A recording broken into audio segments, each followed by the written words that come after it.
Hey guys, David from theunlocker.com. We're going to do a quick overview of Sony's Timescape UI on top of Android.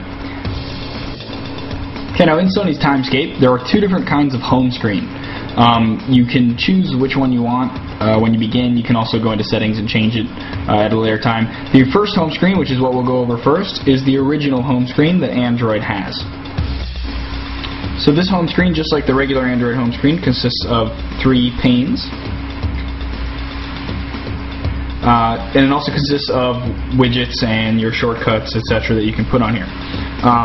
You have your normal shortcuts down here at the bottom. You also have your normal, you pull this up to get to your application drawer, so you can see all of your apps. Okay, what's different in this version of Home than the normal Android home screens? The button down here has been changed to a long bar, and then the rest of the changes are just widgets. So we have a digital clock widget that you can move around. We also have the Timescape widget, which when you click on it brings you into Timescape, but we'll get into that separately. They have the most visited in history for your browser. This is also a widget that you can move around. And they have a settings widget for turning on and off various settings, Wi-Fi, Bluetooth, GPS, and volume. Okay, so if you have this home screen selected, the way you would get into Timescape itself is it's either as an app in here. You just tap on the Timescape icon there, or you can tap on this widget here, and this will bring you into Timescape. So that's how you would get into it if you had this home screen. Now what I'm going to show you is the home screen that's actually Timescape itself. Okay, now I've set Timescape as the home. So whenever I click the home button, it brings me back to the Timescape app. The difference now is it actually puts the application drawer down here at the bottom of the app with your 4 shortcuts here. Then it also takes the tab notifications and puts them at the top instead of at the bottom to make room for those. Okay, so now how Timescape works is it brings individuals or individual information and puts them as cards on your actual background here. They are all organized in columns, and each column has its own category. So the first one is, and it's shown by that symbol there, this is everything. So it just compiles all of your other different categories into one, and you can scroll through it through here. Now the different categories, we'll just swipe to the left, and this will show missed calls. Swipe again. These are text messages. These are your emails, photos that you've taken, and again all of these are scrollable. Recently played music, Twitter feed, and Facebook feed finally. And then once we swipe again, we're back to the all category.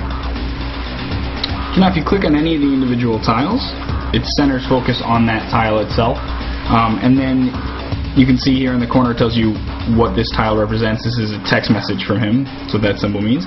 Now this little symbol up in the corner, it looks like infinity. You tap on that, and it actually centers the focus on just that person and kind of has different tabs for different information about them. So for instance, this is a messaging person that I was text messaging, so it shows all the text between us back and forth, and then if I swipe to the left, it'll show all of the photos I have tagged with that person.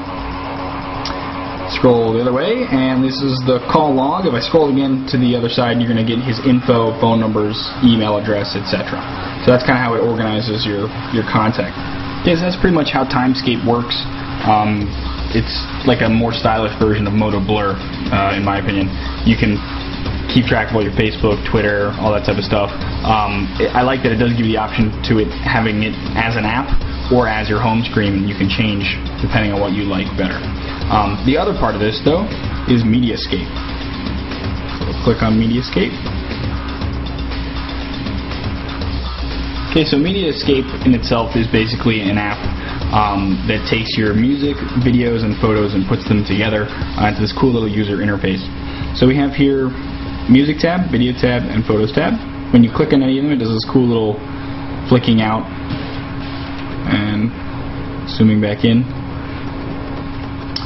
It puts them into different categories: your recently played, recently added, your favorites that you've marked, most played, and shuffle for music. For videos, it does pretty much the same thing: recently viewed, recently added, favorites, most viewed, and shuffle. And for photos, it does recently viewed, recently taken, favorites, and then you can set up web photos. If you click on more here, you can set up to go through show your Facebook albums, or if you link a Picasa account, you can show your Picasa albums as well. Okay, so on each of these pages, these categories can be scrolled through. Instead of columns, they're rows. And then tapping on any of them will start playing music. Clicking home brings you back to the Mediascape home. Same thing goes for videos. These are all scrollable. And then if you tap on any of these,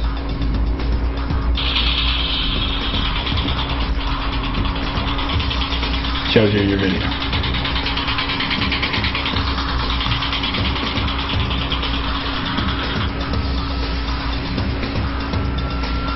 Okay, photos does the same.